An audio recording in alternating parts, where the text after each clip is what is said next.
ನಮಸ್ಕಾರ ಕದಂಬ ನ್ಯೂಸ್ಗೆ ಸ್ವಾಗತ. ನಾನು ಸೋನಿಕಾ ಸುದೇಶ್. ಮೊದಲಿಗೆ ಮುಖ್ಯಾಂಶಗಳು.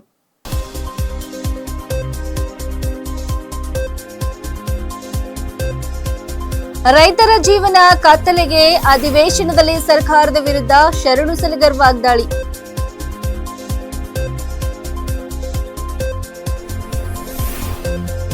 ಲೋಕ ಅದಾಲತ್ನಲ್ಲಿ 66,440 ಪ್ರಕರಣಗಳು ಇತ್ಯರ್ಥ.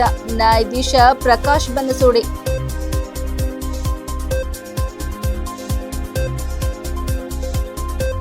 ಬೀದರ್ ಜಿಲ್ಲೆಯಲ್ಲಿ ಗ್ಯಾಸ್ ಕಳ್ಳ ಬಜಾರ್ ಬಯಲು. ರೂಪಾಯಿ 18.55 ಲಕ್ಷ ಮೌಲ್ಯದ ಜಪ್ತಿ.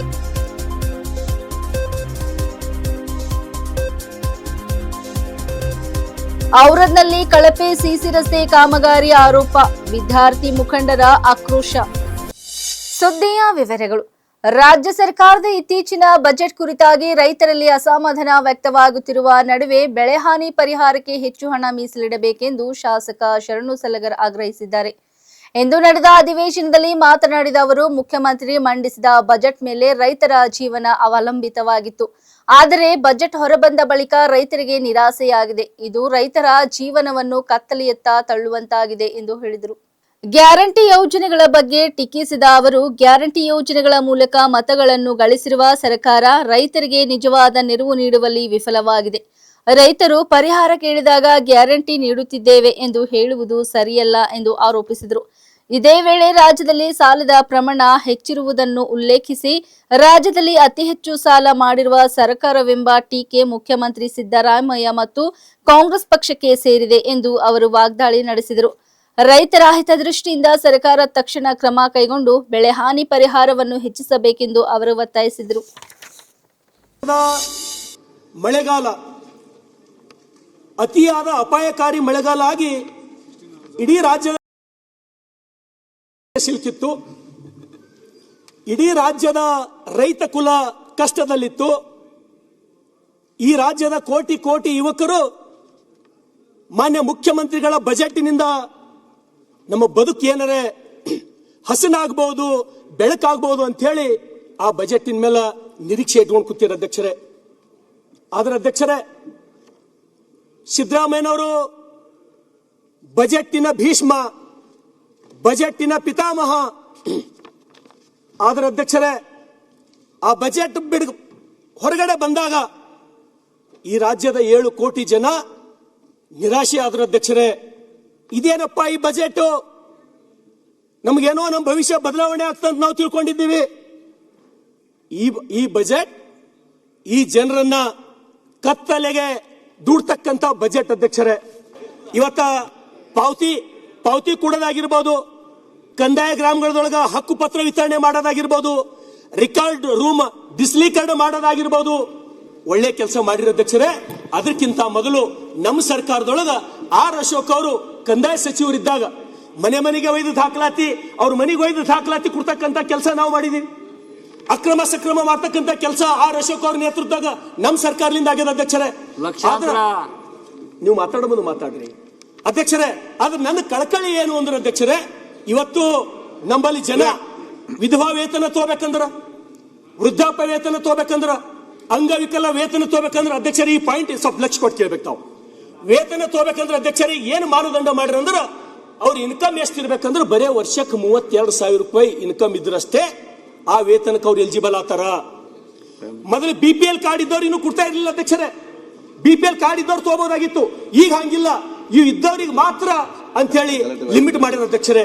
ಹಾಗಾಗಿ ಅಧ್ಯಕ್ಷರೇ, ಅದ್ರ ಜೊತೆಗೆ ದಯಮಾಡಿ ಮೊದಲೇನು BPL ದವರಿಗೆ ಇಶ್ಯೂ ಆಗ್ತಿತ್ತಲ್ಲ, ಎಲ್ಲ BPL ಇದ್ದವರಿಗೆ ಅಂಗವಿಕಲ, ವೃದ್ಧಾಪ್ಯ ವೇತನ, ವಿಧವಾ ವೇತನಗಳು ಮೊದಲಿನಂಗೆ ಜಾರಿಯಾಗಲಿ ಅಂತ ಹೇಳಿ ನಾನು ವಿನಂತಿಯನ್ನು ಮಾಡ್ತೇನೆ ಅಧ್ಯಕ್ಷರೇ.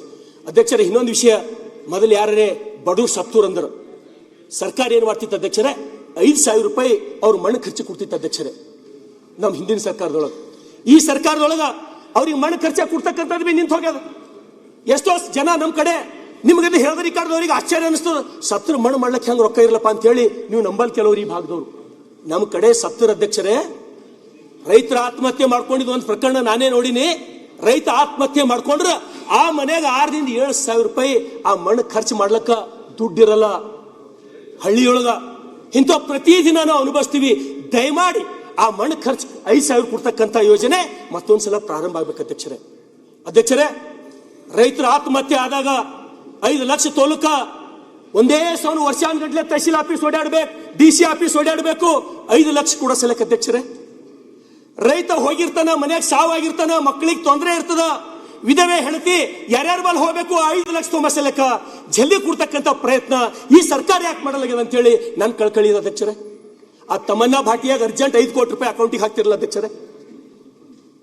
ತಮನ್ನಾ ಭಾಟಿಯಾಗ 5 ಕೋಟಿ ಅರ್ಜೆಂಟ್ ಹಾಕ್ತಿರಿ. ಯಾರು ವಿಧವೆಯರಾಗ್ಯಾರ ನಮ್ಮ ರೈತರು ಹೆಂಡ್ರು ಅವ್ರಿಗೆ ನೀವು 5 ಲಕ್ಷ ರೂಪಾಯಿ ಮನಿ ಒಯ್ದು ಕೊಡ್ತಕ್ಕಂಥ ಕೆಲಸ ಮುಂದಿನ ದಿನದೊಳಗ ಆಗ್ಬೇಕಂತ ಹೇಳಿ ನಾನು ಕೈ ಮುಗಿದು ವಿನಂತಿಯನ್ನ ಮಾಡ್ತೀನಿ ಅಧ್ಯಕ್ಷರೇ. ಅಧ್ಯಕ್ಷರೇ, ಇವತ್ತು ಎಜುಕೇಶನ್ ಒಳಗೆ ಅಧ್ಯಕ್ಷರೇ, ಶಾಲಾ ಶಿಕ್ಷಣ, ನಾನು ಪ್ರೈಮರಿ ಸ್ಕೂಲ್ ಟೀಚರ್ ಇದ್ದ ಅಧ್ಯಕ್ಷರೇ. ನಾನು ಪ್ರೈಮರಿ ಸ್ಕೂಲ್ ಟೀಚರ್ ಅಂತೇಳಿ ಕೆಲಸ ಮಾಡೀನಿ ಅಧ್ಯಕ್ಷರೇ. ನಾವು ಕಲ್ಯಾಣ ಕರ್ನಾಟಕ ಭಾಗದವರು, ನಾವು ಯಾರು ಏನು ಹುಟ್ಟಿಸ್ಲೇ ನಾವು ಯಾರು ದಡ್ರಿಲ್ಲ, ನಾವು ಜರ ಶಾಣೆ ಇದ್ದೀವಿ. ನಾವು ಯಾರು ಹುಟ್ಟಿನಿಂದ ನಾವೇನು ದಡ್ರಿಲ್ಲ ಅಧ್ಯಕ್ಷರೇ, ನಾವು ಶಾಣೆ ಇದ್ದೀವಿ ಅಂತ ಹೇಳಿ ನಂಗೆ ಬಹಳ ಹೆಮ್ಮೆ ಅದ ಅಧ್ಯಕ್ಷರೇ. ಮೊನ್ನೆ UPSC ಯಾದಗಿರಿದವರು, UPSC ದೊಳಗೆ ಯಾದಗಿರಿ ಅವರು 4 ಜನ UPSC ಪರೀಕ್ಷೆದೊಳಗೆ 4 ಜನ ಪಾಸ್ ಆಗ್ಯಾರ ಅಧ್ಯಕ್ಷರೇ. ಅದಕ್ಕೆ ಸಮಸ್ತ ನಾನೊಬ್ಬ ಬಸವ ಕಲ್ಯಾಣದ ಶಾಸಕನಾಗಿ ಆ ಯಾದಗಿರಿನ 4 ಜನರಿಗೆ ನಾನು ತುಂಬು ಹೃದಯದ ಧನ್ಯವಾದಗಳನ್ನು ಹೇಳ್ತೀನಿ ಅಧ್ಯಕ್ಷರೇ. ರಾಷ್ಟ್ರೀಯ ಕಾನೂನು ಸೇವೆಗಳ ಪ್ರಾಧಿಕಾರ ಮತ್ತು ರಾಜ್ಯ ಕಾನೂನು ಸೇವೆಗಳ ಪ್ರಾಧಿಕಾರದ ನಿರ್ದೇಶನದ ಮೇರೆಗೆ ಜಿಲ್ಲಾ ಕಾನೂನು ಸೇವೆಗಳ ಪ್ರಾಧಿಕಾರ ಬೀದರ್ ಜಿಲ್ಲೆಯ ಎಲ್ಲಾ ನ್ಯಾಯಾಲಯಗಳಲ್ಲಿ ಮಾರ್ಚ್ 14ರಂದು ನಡೆದ ಬೃಹತ್ ರಾಷ್ಟ್ರೀಯ ಲೋಕ ಅದಾಲತ್ನಲ್ಲಿ ಜಿಲ್ಲಾದ್ಯಂತ 66,440 ಪ್ರಕರಣಗಳನ್ನು ಇತ್ಯರ್ಥಗೊಳಿಸಿ 25,15,151 ರೂಪಾಯಿಗಳ ಪರಿಹಾರವನ್ನು ಕಕ್ಷಿದಾರರಿಗೆ ಒದಗಿಸಲಾಗಿದೆ ಎಂದು ಹಿರಿಯ ಸಿವಿಲ್ ನ್ಯಾಯಾಧೀಶರು ಹಾಗೂ ಜಿಲ್ಲಾ ಕಾನೂನು ಸೇವೆಗಳ ಪ್ರಾಧಿಕಾರದ ಸದಸ್ಯ ಕಾರ್ಯದರ್ಶಿಗಳಾದ ಪ್ರಕಾಶ್ ಬನ್ನಸೋಡೆ ತಿಳಿಸಿದರು. ಅವರು ಮಂಗಳವಾರ ಜಿಲ್ಲಾ ಕಾನೂನು ಸೇವೆಗಳ ಪ್ರಾಧಿಕಾರದ ಸಭಾಂಗಣದಲ್ಲಿ ಕರೆದ ಪತ್ರಿಕೆಗೋಷ್ಠಿಯಲ್ಲಿ ಮಾತನಾಡಿದರು. ಈ ಬಾರಿಯ ಲೋಕ ಅದಾಲತ್ನಲ್ಲಿ ಒಟ್ಟು 11,869 ಪೆಂಡಿಂಗ್ನಲ್ಲಿನ ಪ್ರಕರಣಗಳನ್ನು ಇತ್ಯರ್ಥಗೊಳಿಸಲಾಗಿದ್ದು 13,16,90,209 ರೂಪಾಯಿ ಹಣವನ್ನು ಕಕ್ಷಿದಾರರಿಗೆ ವಸೂಲಾತಿ ಮತ್ತು ಪರಿಹಾರ ಒದಗಿಸಲಾಗಿದೆ. ಜಿಲ್ಲಾದ್ಯಂತ ಒಟ್ಟು 54,571 ವ್ಯಾಜ್ಯಪೂರ್ವ ಪ್ರಕರಣಗಳನ್ನು ಇತ್ಯರ್ಥಗೊಳಿಸಲಾಗಿದ್ದು ಹಾಗೂ ಕಕ್ಷಿದಾರರಿಗೆ 11,98,09,942 ರೂಪಾಯಿ ಹಣವನ್ನು ವಸೂಲಾತಿ ಮತ್ತು ಪರಿಹಾರ ಒದಗಿಸಲಾಗಿದೆ ಎಂದು ತಿಳಿಸಿದರು. ಮತ್ತು ರಾಜ್ಯ ಕಾನೂನು ಸೇವಾ ಪ್ರಾಧಿಕಾರ ಬೆಂಗಳೂರು ಇವರ ನಿರ್ದೇಶನದಂತೆ ದಿನಾಂಕ 14/3/2026 ಬೀದರ್ ಜಿಲ್ಲೆಯಾದ್ಯಂತ ಎಲ್ಲ ನ್ಯಾಯಾಲಯಗಳಲ್ಲಿ ರಾಷ್ಟ್ರೀಯ ಲೋಕಾದಾಲತನ್ನು ನಾವು ಆಯೋಜನೆ ಮಾಡಿದ್ದೆವು. ಇದೊಂದು ಈ ವರ್ಷದ ಮೊದಲನೇ ರಾಷ್ಟ್ರೀಯ ಲೋಕಾದಾಲತ್ನಲ್ಲಿ ಒಟ್ಟು 66,440 ಪ್ರಕರಣಗಳನ್ನು ನಾವು ಇತ್ಯರ್ಥಪಡಿಸಿದ್ದೇವೆ. ಅವುಗಳಲ್ಲಿ ನ್ಯಾಯಾಲಯದ ಬಾಕಿ ಇರುವ ಪ್ರಕರಣಗಳು 11,869 ಪ್ರಕರಣಗಳನ್ನು ನಾವು ಈ ಒಂದು ರಾಜ್ಯ ಸಂಧಾನ ಮೂಲಕ ಇತ್ಯರ್ಥಪಡಿಸಿದ್ದೇವೆ. ಹಾಗೂ ಒಟ್ಟು 13,16,90,209 ಪರಿಹಾರ ಹಣವನ್ನು ಕಕ್ಷಿದಾರರಿಗೆ ಒದಗಿಸಿಕೊಟ್ಟಿದ್ದೇವೆ. ಆಮೇಲೆ ಒಟ್ಟು 24,571 ವ್ಯಾಜ್ಯಪೂರ್ವ ಪ್ರಕರಣಗಳನ್ನು ನಾವು ಈ ಒಂದು ರಾಷ್ಟ್ರೀಯ ಲೋಕಾದಾಲತ್ನಲ್ಲಿ ರಾಜ್ಯ ಸಂಧಾನ ಮಾಡುವ ಮೂಲಕ ಇತ್ಯರ್ಥಪಡಿಸಿದ್ದೇವೆ. ವಿಶೇಷವಾಗಿ ಈ ಒಂದು ರಾಷ್ಟ್ರೀಯ ಲೋಕಾದಾಲತ್ನಲ್ಲಿ ನಾವು ಜಿಲ್ಲೆಯಲ್ಲಿ ಒಟ್ಟು 19 ಬೆಂಚ್ಗಳನ್ನು ರಚನೆ ಮಾಡಿದ್ದೆವು. ಪ್ರತಿ ನ್ಯಾಯಾಲಯದಲ್ಲಿ ಒಂದೊಂದು ಬೆಂಚ್ ಮತ್ತು ಸದರಿ ಒಂದು ಬೆಂಚ್ನಲ್ಲಿ ವಕೀಲರು ಸಂಧಾನಕಾರರು ಈ ಒಂದು ರಾಷ್ಟ್ರೀಯ ಲೋಕಾದಾಲತ್ನಲ್ಲಿ ಸಿಟ್ಟಿಂಗ್ ಮಾಡಿ ಈ ಒಂದು ಜಿಲ್ಲೆಯಲ್ಲಿ ಅತ್ಯಂತ ಹೆಚ್ಚಿನ ಪ್ರಕರಣ ಇತ್ಯರ್ಥಪಡಿಸಿದ್ದೇವೆ. ಅದರಂತೆ ಈ ರಾಷ್ಟ್ರೀಯ ಲೋಕಾದಾಲತ್ನಲ್ಲಿ ವಿಶೇಷವಾಗಿ ಏನಂತಂದರೆ 5 ಅಂದರೆ ಘಟನೆಯಲ್ಲಿ ಕೌಟುಂಬಿಕ ವ್ಯಾಜ್ಯಗಳನ್ನು ನಾವು ರಾಜ್ಯ ಸಂಧಾನದ ಮೂಲಕ 5 ಜೋಡಿಗಳನ್ನು ನಾವು ಒಂದು ಮಾಡಿದ್ದೇವೆ ಮತ್ತು 23 ಹಳೆಯ ಪ್ರಕರಣಗಳನ್ನು ಈ ಒಂದು ಲೋಕಾದಾಲತ್ನಲ್ಲಿ ಇತ್ಯರ್ಥಪಡಿಸಿದ್ದೇವೆ ಮತ್ತು 12 ಪ್ರಕರಣಗಳು ಸೀನಿಯರ್ ಸಿಟಿಜನ್ ಪ್ರಕರಣಗಳನ್ನು ನಾವು ಈ ಒಂದು ರಾಷ್ಟ್ರೀಯ ಲೋಕಾದಾಲತ್ನಲ್ಲಿ ಇತ್ಯರ್ಥಪಡಿಸಿದ್ದೇವೆ. ಒಟ್ಟಿನಲ್ಲಿ ಈ ಒಂದು ರಾಷ್ಟ್ರೀಯ ಲೋಕಾದಾಲತ್ನಿಂದಾಗಿ ಕಕ್ಷಿದಾರರಿಗೆ ಶೀಘ್ರತೆಯಲ್ಲಿ ನ್ಯಾಯ ಸಿಕ್ಕಿದೆ ಮತ್ತು ಈ ರಾಷ್ಟ್ರೀಯ ಲೋಕಾದಾಲತ್ನಿಂದಾಗಿ ಕಕ್ಷಿದಾರರಿಗೆ ಹಣ ಮತ್ತು ಸಮಯ ಉಳಿತಾಯ ಆಗುತ್ತೆ ಮತ್ತು ಕಕ್ಷಿದಾರರ ನಡುವೆ ಸುಮಧುರ ಬಾಂಧವ್ಯ ಉಂಟಾಗಿ ನಮ್ಮ ವ್ಯಾಜ್ಯಗಳನ್ನು ಶೀಘ್ರತೆಯಲ್ಲಿ ಇತ್ಯರ್ಥಪಡಿಸಿ ನ್ಯಾಯದಾನ ಮಾಡಲಿಕ್ಕೆ ಒಂದು ಅನುಕೂಲ ಆಗಿದೆ ಅಂತ ಹೇಳ್ಬೋದು. ಈ ಒಂದು ರಾಷ್ಟ್ರೀಯ ಲೋಕಾದಾಲತ್ನಲ್ಲಿ ಎಲ್ಲ ಮಾಧ್ಯಮದವರು ಕೂಡ ಮುಂಬರುವ ರಾಷ್ಟ್ರೀಯ ಲೋಕಾಯುಕ್ತನ ಕೂಡ ಹೆಚ್ಚಿನ ಪ್ರಚಾರವನ್ನು ಪಡಿಸಿ ಈ ರಾಷ್ಟ್ರೀಯ ಲೋಕಾಯುಕ್ತನ ಸದುಪಯೋಗಪಡಿಸಬೇಕೆಂದು ಸಾರ್ವಜನಿಕರಲ್ಲಿ ತಾವು ಈ ಒಂದು ಪ್ರಚಾರಪಡಿಸಬೇಕಂತ ಈ ಮೂಲಕ ನಾನು ತಮ್ಮನ್ನು ಕೇಳಿದೆ. ರಾಷ್ಟ್ರೀಯ ಲೋಕ ಅದಾಲತ್ನಲ್ಲಿ ಇಷ್ಟೊಂದು ಪ್ರಮಾಣದಲ್ಲಿ ಈ ಒಂದು ಪ್ರಕರಣಗಳು ಇತ್ಯರ್ಥ ಆಗಬೇಕಾದ್ರೆ ಮಾಧ್ಯಮ ಸ್ನೇಹಿತರ ಮತ್ತು ಅದೇ ರೀತಿಯಾಗಿ ನಮ್ಮ ನ್ಯಾಯಾಲಯಗಳಲ್ಲಿ ಕರ್ತವ್ಯ ನಿರ್ವಹಿಸತಕ್ಕಂತಹ ವಕೀಲರ ಪಾತ್ರ ಭಾಳ ದೊಡ್ಡದು. ಅವರೆಲ್ಲರೂ ಕೂಡ ನಾನು ಈ ಸಂದರ್ಭದಲ್ಲಿ ಧನ್ಯವಾದಗಳನ್ನು ಹೆಚ್ಚಿಪಡ್ತೇನೆ. ಅದೇ ರೀತಿಯಾಗಿ ಈ ಒಂದು ಲೋಕ ಅದಾಲತ್ ಯಶಸ್ವಿ ಆಗಬೇಕಾದ್ರೆ ಅಲ್ಲಿ ವಕೀಲರು ನ್ಯಾಯಾಧೀಶರು ಅಷ್ಟೇ ಅಲ್ಲದೆ ಪೊಲೀಸ್ ಅಧಿಕಾರಿಗಳಿರ್ಬೋದು ಮತ್ತು ಕಕ್ಷಿಗಾರರಲ್ಲಿ ಆ ರೀತಿಯಾದಂಥ ಒಂದು ಮನಸ್ಥಿತಿ ಬಂದರೆ ಮಾತ್ರ ಒಂದು ರಾಷ್ಟ್ರೀಯ ಲೋಕ ಅದಾಲತ್ ಒಂದು ಯಶಸ್ವಿ ಆಗಲಿಕ್ಕೆ ಸಾಧ್ಯ.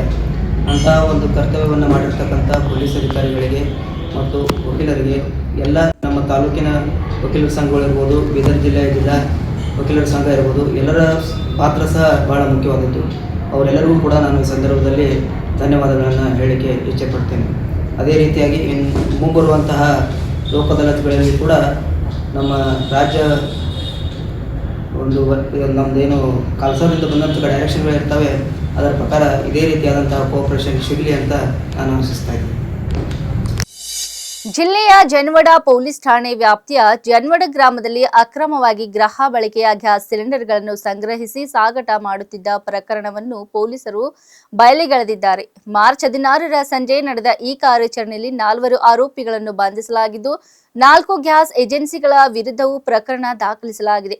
ಪೊಲೀಸರ ಮಾಹಿತಿ ಪ್ರಕಾರ ಆರೋಪಿತರು ವಿವಿಧ ಗ್ಯಾಸ್ ಕಂಪನಿಗಳ ಸಿಲಿಂಡರ್ಗಳನ್ನು ಅಕ್ರಮವಾಗಿ ಸಂಗ್ರಹಿಸಿ ಕಳ್ಳಬಜಾರ್ನಲ್ಲಿ ಮಾರಾಟ ಮಾಡಲು ಯತ್ನಿಸುತ್ತಿದ್ದರು. ಈ ಬಗ್ಗೆ ಖಚಿತ ಮಾಹಿತಿ ಪಡೆದ ಜನವಡ ಪೊಲೀಸರು ದಾಳಿ ನಡೆಸಿ ಆರೋಪಿಗಳನ್ನು ಬಂಧಿಸಿದ್ದಾರೆ. ಈ ವೇಳೆ ಆರೋಪಿತರಿಂದ ಒಟ್ಟು 105 ಗ್ಯಾಸ್ ಸಿಲಿಂಡರ್ಗಳನ್ನು ವಶಪಡಿಸಿಕೊಳ್ಳಲಾಗಿದೆ. ಜಪ್ತಿಯಾದ ಸಿಲಿಂಡರ್ಗಳ ಮೌಲ್ಯ ರೂಪಾಯಿ 2,25,255 ಎಂದು ಅಂದಾಜಿಸಲಾಗಿದೆ. ಇದಲ್ಲದೆ ಕೃತ್ಯಕ್ಕೆ ಬಳಸಿದ 2 ವಾಹನಗಳನ್ನು ಕೂಡ ಪೊಲೀಸರು ವಶಪಡಿಸಿಕೊಂಡಿದ್ದು ಅವುಗಳ ಮೌಲ್ಯ ಸುಮಾರು ರೂಪಾಯಿ 16 ಲಕ್ಷ ಆಗಿದೆ. ಒಟ್ಟಾರೆ ಈ ಕಾರ್ಯಾಚರಣೆಯಲ್ಲಿ 18,55,255 ಮೌಲ್ಯದ ವಸ್ತುಗಳನ್ನು ಜಪ್ತಿ ಮಾಡಲಾಗಿದೆ. ಪ್ರಕರಣ ಸಂಬಂಧಿಸಿದಂತೆ 4 ಗ್ಯಾಸ್ ಏಜೆನ್ಸಿಗಳ ಮೇಲೂ ಕಾನೂನು ಕ್ರಮ ಕೈಗೊಳ್ಳಲಾಗಿದೆ. ಜನವಡ ಪೊಲೀಸ್ ಠಾಣೆಯಲ್ಲಿ ಪ್ರಕರಣ ದಾಖಲಾಗಿದ್ದು ಮುಂದಿನ ತನಿಖೆ ಮುಂದುವರೆದಿದೆ. ನಿನ್ನೆ ದಿನ 16/3/2026 ಬೀದರ್ ಜಿಲ್ಲೆಯ ಜನವಡ ಠಾಣೆಯ ಲಿಮಿಟ್ಸ್ನಲ್ಲಿ ಕಾಳಸಂತೆಯಲ್ಲಿ ಗ್ಯಾಸ್ ಸಿಲಿಂಡರ್ಗಳನ್ನು ಸಾರ್ವಜನಿಕರಿಗೆ ಮಾರಾಟ ಮಾಡ್ತಾರೆ ಅಂತ ಗೊತ್ತಾದ ಮೇಲೆಗೆ ಮಾನ್ಯ ಶ್ರೀ ಪ್ರದೀಪ್ ಗುಂಟಿ SP ಬೀದರ್ ಅವರ ಮಾರ್ಗದರ್ಶನದಲ್ಲಿ ಎಲ್ಲ ನಮ್ಮ ಅಧಿಕಾರಿ ಸಿಬ್ಬಂದಿಯವರು ಅಲ್ಲಿ ಹೋಗಿ ನೋಡಲಾಗಿ ಅಲ್ಲಿ ಶರೀಕರನೂರು ಹೊಲದಲ್ಲಿ ಸುಮಾರು 105 ಸಿಲಿಂಡರ್ಗಳು, ಅದರಲ್ಲಿ 22 ಫುಲ್ ಸಿಲಿಂಡ್ರು ತುಂಬಿದ್ದು ಸಿಲಿಂಡ್ರು, ಉಳಿದ ಎಲ್ಲ 83 ಸಿಲಿಂಡರ್ಗಳು ಖಾಲಿದ್ದು.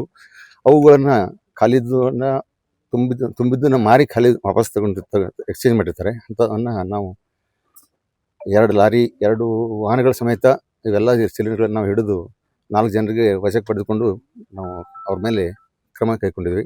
ಈ ವಿಚಾರಣೆ ಮಾಡಲಾಗಿ ಈ ಗ್ಯಾಸ್ ಸಿಲಿಂಡರ್ಗಳನ್ನು ಕಾಳಸಂತೆಯಲ್ಲಿ ಹೆಚ್ಚಿನ ಬೆಲೆಗೆ ಇವರು ಮಾರಾಟ ಮಾಡ್ತಾರೆ ಅಂತ ಗೊತ್ತಾಯಿತು. ಔರಾದ ತಾಲೂಕಿನ ವಡಗಾಂವ್ ಗ್ರಾಮದ ಮಲ್ಲಾರಿ ಇಂಡಿಯನ್ ಗ್ಯಾಸ್ ಏಜೆನ್ಸಿಯವರು ಇದರಲ್ಲಿ ಕೂಡ ಶಾಮೀಲಾಗಿದ್ದಾರೆ ಅಂತ ಗೊತ್ತಾಗಿದೆ ನಮಗೆ. ಈಗ ಇನ್ನೂ ಪ್ರಕರಣ ಔರಾದ್ ಪಟ್ಟಣದ ಆದರ್ಶ್ ವಿದ್ಯಾಲಯದ ಕರ್ನಾಟಕ ಪಬ್ಲಿಕ್ ಶಾಲೆಯ ಆವರಣದಲ್ಲಿ ನಿರ್ಮಿತ ಕೇಂದ್ರದ ವತಿಯಿಂದ ನಡೆಯುತ್ತಿರುವ ಸಿಸಿ ರಸ್ತೆ ಹಾಗೂ ಚರಂಡಿ ಕಾಮಗಾರಿ ಕಳಪೆ ಮಟ್ಟದಲ್ಲಿ ನಡೆಯುತ್ತಿದೆ ಎಂಬ ಆರೋಪ ಕೇಳಿಬಂದಿದೆ. ಸುದ್ದಿ ತಿಳಿದ ತಕ್ಷಣ ವಿದ್ಯಾರ್ಥಿ ಮುಖಂಡ ರತ್ನದೀಪ್ ಕಸ್ತೂರೆ ಸ್ಥಳಕ್ಕೆ ಭೇಟಿ ನೀಡಿ ಕಾಮಗಾರಿಯನ್ನು ಪರಿಶೀಲಿಸಿದರು. ಪರಿಶೀಲನೆ ಬಳಿಕ ಮಾತನಾಡಿದ ಅವರು, ಹಲವು ವರ್ಷಗಳ ಹೋರಾಟದ ನಂತರ ರಸ್ತೆ ನಿರ್ಮಾಣಕ್ಕೆ ಚಾಲನೆ ನೀಡಲಾಗಿದೆ. ಆದರೆ ಕಾಮಗಾರಿಯಲ್ಲಿ ಗುಣಮಟ್ಟ ಕಾಪಾಡಲಾಗುತ್ತಿಲ್ಲ. ಮೇಲ್ನೋಟಕ್ಕೆ ಕಳಪೆ ಮಟ್ಟದ ನಿರ್ಮಾಣ ನಡೆಯುತ್ತಿರುವುದು ಕಾಣಿಸುತ್ತಿದೆ ಎಂದು ಆರೋಪಿಸಿದರು. ತಕ್ಷಣ ಈ ಕಾಮಗಾರಿಯನ್ನು ಸ್ಥಗಿತಗೊಳಿಸಿ ಗುಣಮಟ್ಟದ ಕಾಮಗಾರಿ ನಡೆಸಬೇಕು, ಇಲ್ಲವಾದಲ್ಲಿ ಹೋರಾಟ ನಡೆಸಲಾಗುವುದು ಎಂದು ಎಚ್ಚರಿಕೆ ನೀಡಿದರು.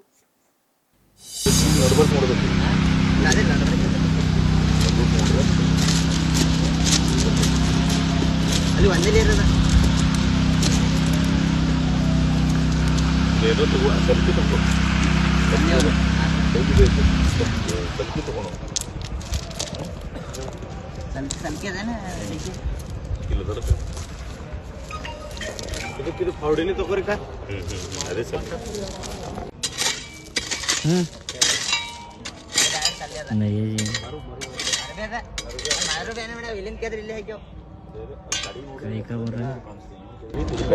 ಒಂದೇ ಲೇರ್ ಹಾಕ್ಯಾವ ಖಾಲಿ ಮತ್ತೆ ಇದೆ ಅದ ಬಜಾಜ್ ಕಾರ್ಡ್ ಒಂದು ಎಸ್ಟಿಮೇಟ್ ಎಸ್ಟಿಮೇಟ್ ತಗೊಂಡು ನಿಮಗೆ ವರ್ಷ ಮೇಲೆ ಕೆಲಸ ನಾವ್ರ ಈಗ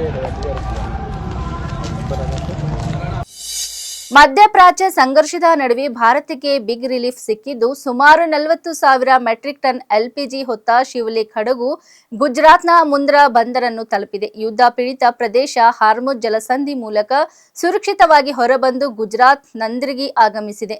ಶಿಪ್ಪಿಂಗ್ ಕಾರ್ಪೊರೇಷನ್ ಆಫ್ ಇಂಡಿಯಾಗೆ ಸೇರಿದ ಶಿವಲೇಖ್ ಹಡಗು ಗುಜರಾತ್ನ ಮುಂದ್ರಾ ಬಂದರನ್ನು ತಲುಪಿದೆ. ಮತ್ತೊಂದು ಹಡಗು ನಂದಾದೇವಿ ಇಂದು ಬೆಳಗ್ಗೆ ಗುಜರಾತ್ನ ಕಾಂಡ್ಲಾ ಬಂದರನ್ನು ತಲುಪಿದೆ ಎಂದು ಸಚಿವಾಲಯದ ಅಧಿಕಾರಿ ತಿಳಿಸಿದ್ದಾರೆ. ದೆಹಲಿಯಲ್ಲಿ ಪಶ್ಚಿಮ ಏಷ್ಯಾದಲ್ಲಿನ ಇತ್ತೀಚಿನ ಬೆಳವಣಿಗೆಗಳ ಕುರಿತು ಮಾಹಿತಿ ನೀಡಿದ ಬಂದರು, ಹಡಗು ಮತ್ತು ಜಲಮಾರ್ಗಗಳ ಸಚಿವಾಲಯದ ವಿಶೇಷ ಕಾರ್ಯದರ್ಶಿ ರಾಜೇಶ್ ಕುಮಾರ್ ಸಿನ್ಹಾ, ಶಿವಲೇಖ್ನ ಸರಕು ಬಿಡುಗಡೆಯಲ್ಲಿ ಯಾವುದೇ ವಿಳಂಬವಾಗದಂತೆ ಬಂದರಿನಲ್ಲಿ ದಾಖಲಾತಿ ಮತ್ತು ಆದ್ಯತೆಯ ಬರ್ತಿಂಗ್ ವ್ಯವಸ್ಥೆ ಮಾಡಲಾಗಿದೆ ಎಂದು ಹೇಳಿದರು. ಕಚ್ಚಾ ತೈಲವನ್ನು ಸಾಗಿಸುತ್ತಾ ಯುನೈಟೆಡ್ ಅರಬ್ ಎಮಿರೇಟ್ಸ್ನಿಂದ ಹೊರಟಿದ್ದ ಜಗ್ ಲಾಡ್ಕಿ ಎಂಬ ಮತ್ತೊಂದು ಹಡಗು ಸುರಕ್ಷಿತವಾಗಿ ಭಾರತಕ್ಕೆ ಪ್ರಯಾಣ ಬೆಳೆಸಿ ಇಂದು ಮುಂದ್ರಾ ಬಂದರಿಗೆ ಆಗಮಿಸಿದೆ.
ಇಲ್ಲಿವರೆಗೆ ಸುದ್ದಿ ಕೊಟ್ಟಿದ್ದು ನಾನು ಸೋನಿಕಾ ಸುದೇಶ್. ಮುಂದಿನ ಸುದ್ದಿಯೊಂದಿಗೆ ಮತ್ತೆ ಭೇಟಿಯಾಗೋಣ. ವಂದನೆಗಳು.